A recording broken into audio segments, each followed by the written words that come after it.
Good evening, dear viewers. You are watching the Ruslan Belov channel, and today we will be breaking down the global situation as of March 15th, 2026. A great deal of significant events have taken place over the past 24 hours, so let us get straight to it. We begin with the Zaporoje direction, from which a particularly large volume of important information is coming in. Following a rather prolonged operational pause, during which both sides were apparently engaged in regrouping their forces, Russian units have resumed active offensive operations toward the city of Orikhiv, advancing from the northeast. The most significant changes on the map over the past 24 hours are being recorded in the area of the settlements of Vozdvizhivka and Verkhnya Tersa. Here is how the situation has developed over the last 2 days. As early as March 14th, reports emerged indicating that Russian units had pushed right up to Huliaipol, which Russian artillery crews were already striking using heavy thermobaric systems of the TOS type. Closer to March 15th, additional information began arriving to the effect that Russian forces had significantly reinforced their positions along the Rozdvyanka-Hirka line. On the basis of the latest data, it can be stated with confidence that Russian units are progressively closing a pincer around Vozdvizhivka and Verkhnya Tersa simultaneously, from the south and from the north. With regard to Verkhnya Tersa, the latest updates indicate that Russian troops have managed to establish themselves on the southern outskirts of the settlement and to take control of the farm buildings located there. As for Vozdvizhivka, Russian units are enveloping that settlement from the flank, effectively moving into the rear of the Ukrainian grouping holding the village. At present, the Russian side in this sector has concentrated its efforts on interdicting the enemy's logistical routes, with the aim of completely cutting Vozdvizhivka off from its main supply lines by seizing positions in the tree lines situated between Lizna, Danilivka, Rovna and Vozdvizhivka itself. In all likelihood, it is precisely in this area that Russian Federation armed forces, reconnaissance and sabotage groups will be operating in the near term, with the objective of completing the encirclement of Vozdvizhivka and then initiating urban combat operations. Meanwhile, updates regarding the Ukrainian counter-offensive on the northern flank of the Zaporoje direction have virtually ceased. From this sector, only isolated video recordings have been published, predominantly showing Ukrainian attempts to ferry reinforcements across to the southern bank of the Vovcha River. However, these columns are being systematically struck by strike drones or loitering munitions of the Lancet type. Yesterday, footage also emerged of yet another assault attempt. Several armored personnel carriers crossed the Vovcha River and began moving southward, but were intercepted by Russian Lancets. It appears that these counterattacks have stalled and failed. We now move to the Dobrovolsk-Kostyantynivka sector. In the open-source domain, an increasing body of evidence and confirmation is emerging that the settlement of Hryshyn is already firmly and completely under Russian control. It remains possible that the northwestern outskirts of the settlement are still being held by Ukrainian units. There are a significant number of farms and strongpoints there, to which the enemy appears to still be clinging. Nevertheless, video footage from the northern and central parts of Hryshyn is appearing with growing frequency, clearly showing the free and unimpeded movement of Russian units toward the line of contact. All of this points to the likelihood that in the very near future, the Russian Federation Ministry of Defense will announce the complete capture of this settlement and the final withdrawal of Ukrainian forces from Hryshyn. Next, Kostyantynivka, where fighting in the southwestern and western parts of the city shows no sign of abating. We will recall that just yesterday we examined video footage capturing an artillery preparation. Massive strikes against the western districts of Kostyantynivka, apparently preceding assault operations. Judging by today's updates, our assessment proved correct. Initial reports are now coming in from this direction, indicating that Russian forces have managed to improve their positions in the northern part of Ilyanivka and have also advanced right up to the industrial zone controlled by Ukrainian forces, which is situated along highways H20 and H32. On both of these axes, the Russian side is now pressing to consolidate, pushing definitively to the southern shores of the West Kostyantynivka Reservoir, establishing full control over the H20 and H32 highways, and linking up the bridgeheads established in the southeastern and southwestern parts of the city.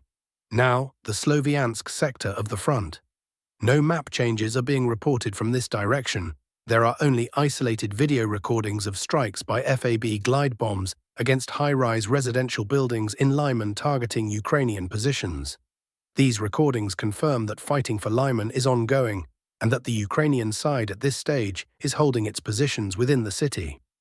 With regard to the northern directions, no significant news whatsoever arrived over the past 24 hours. We now turn to the Middle East, where the confrontation between the coalition and Iran continues unabated. The past 24 hours have been packed with developments. First and foremost, Chinese satellites are already tracking the movement of amphibious vessels and the 31st Marine Expeditionary Unit of the United States Armed Forces from the Sea of Japan region toward Iran and the Persian Gulf. At present, the unit was observed in the vicinity of Japan and Taiwan, meaning it will require no less than 1 to 2 weeks of transit time before it can approach the southeastern coast of Iran. This implies that a possible ground operation is still at least 1 to 3 weeks away, a time frame within which a great deal more may yet occur. Meanwhile, a highly ambiguous situation is developing in the Red Sea area. It will be recalled that from the very outset of the conflict, the United States announced its intention to massively reinforce its strike grouping in the Middle Eastern region, including through the deployment of carrier strike groups. However, despite all these declarations, and despite the fact that up to 5 such groupings were counted in the region in total, only one is actually operational: the Abraham Lincoln Carrier Strike Group, operating in the southeastern sector relative to Iran, in the Arabian Sea. Even this group, moreover, is maintaining a distance of approximately 780 kilometers from the Iranian coastline, a standoff range that precludes Iran from delivering precise, targeted strikes against it. There was also the Gerald R. Ford Carrier Strike Group, which at the outset of the conflict was positioned west of Israel in the Mediterranean Sea. However, after France announced its participation in the operation against Iran and the French aircraft carrier began moving towards Cyprus and the area west of Israel, the American side decided to redeploy the Gerald R. Ford Group through the Red Sea toward the Arabian Sea and the Persian Gulf. This information was published several days ago, and satellite imagery from the Red Sea was also released. In that footage, Chinese satellites can be seen tracking the movement of this strike group. The problem, however, is that the imagery in question was captured on March 12th. Today is already the 15th, and the group has still not joined up with the Abraham Lincoln. Several explanations are possible. It cannot be ruled out that the group has no intention of advancing further and will remain in the vicinity of Yemen, or more precisely in the waters adjacent to territories under Houthi control. Notably, today saw the emergence of information suggesting that the Houthis may be planning to fully block the Bab el-Mandeb Strait, barring passage through it to any vessels whatsoever, military ones first and foremost, along with commercial vessels linked to the coalition. On the other hand, it is precisely this fact of Houthi control over this area that is apparently preventing the American side from completing the redeployment of the Gerald R. Ford to rendezvous with the Abraham Lincoln. The strait is effectively held by the Houthis, and there is a genuine threat that the carrier strike group could come under attack if it approaches territories under their control.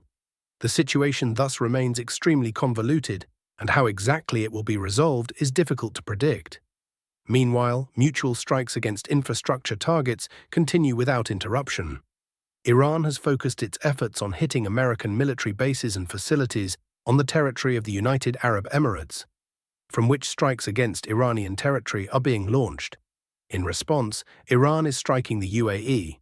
Today, information arrived regarding massive strikes against the port of Fujairah. A large volume of photographic and video materials has been published documenting the aftermath of Iranian strikes. The situation there is critical. The official authorities of the United Arab Emirates today announced the temporary suspension of oil loading through this port. At the same time, numerous images have appeared in the public domain from the area of the Strait of Hormuz, showing the consequences of Iranian drone strikes against tankers and vessels that have effectively become stranded in the area. In parallel, yet another crisis is building in the Persian Gulf and in the vicinity of the Strait of Hormuz, a maritime traffic jam that is already forming to the southeast of the strait, in waters that do not fall under Iranian control and are not subject to Iranian restrictions. This jam is in itself a colossal problem, but not merely on account of its scale. Far more alarming is the fact that, by all appearances, no one is grasping the following reality. Despite the blockade of the Strait of Hormuz itself preventing tankers from exiting the Persian Gulf into the open ocean, all the vessels that have accumulated to the southeast of Iran, in the waters of the Gulf of Oman, could at any moment become potential targets for Iran. And there are already hundreds of tankers there, packed tightly together in immediate proximity to one another, more of them, in fact, than are currently in the Persian Gulf itself.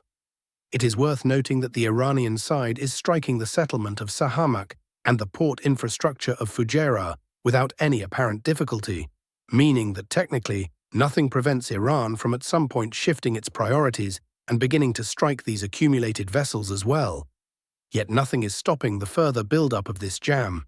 It is frightening to contemplate what could happen to global trade if dozens or hundreds of tankers concentrated in this sector were to come under Iranian drone strikes in a single moment. The consequences for international commerce could be catastrophic. And yet, apparently, none of this is deterring anyone. Intense hostilities are also continuing on the territory of Iraq, where a large number of American military bases are concentrated. Strikes are being delivered against airfields and various military infrastructure objects, both in the Baghdad area and in the vicinity of Erbil. Additionally, information is coming in regarding attacks on oil storage facilities and energy infrastructure objects. The coalition, for its part, continues to deliver large-scale and massive strikes against Iran's nuclear and military facilities. Today saw a significant volume of reports concerning strikes against research centers and nuclear facilities in the Isfahan area, while video recordings document the aftermath of these strikes against Iranian military infrastructure. Iran, in turn, continues its retaliatory strikes against countries across the Middle Eastern region, including financial centers located on the territory of Dubai. Information is already arriving regarding the evacuation of individual institutions, offices of international banks, financial structures, and financial organizations. To summarize the overall picture, it should be recalled that yet another escalation spike occurred literally yesterday, with the strikes against Karg Island. Notably, this escalation coincided with the closure of oil trading exchanges when a market reaction to events proved impossible. However, Monday is now only a matter of hours away, and international trading platforms will soon resume operations. Taking into account everything that transpired over this weekend, the strikes on Karg, the attacks on financial centers in the UAE, and the effective continuation of the Strait of Hormuz blockade, there is an extremely high probability that tomorrow will bring what may prove to be the most catastrophic Black Monday of all that have occurred, possibly since the early 20th century. Personally, I am expecting a sharp spike in oil prices tomorrow, which will inevitably deliver a painful blow to the economy of the entire Western Hemisphere. The European Union above all, though Asia too will suffer significantly. Incidentally, against this same backdrop, attacks on Russian commercial vessels, apparently belonging to the so-called Shadow Fleet, have been intensifying. Today, full footage was published showing Swedish military personnel detaining yet another Russian vessel in the Baltic Sea. If one were to tally up the total number of tankers that have been detained, arrested, or destroyed across the entire perimeter of the European Union, in the Baltic, North, and Mediterranean seas, the count already runs into the dozens. Let us look at the timeline starting from January 1st of this year. The most recent detention occurred on March 14th to 15th.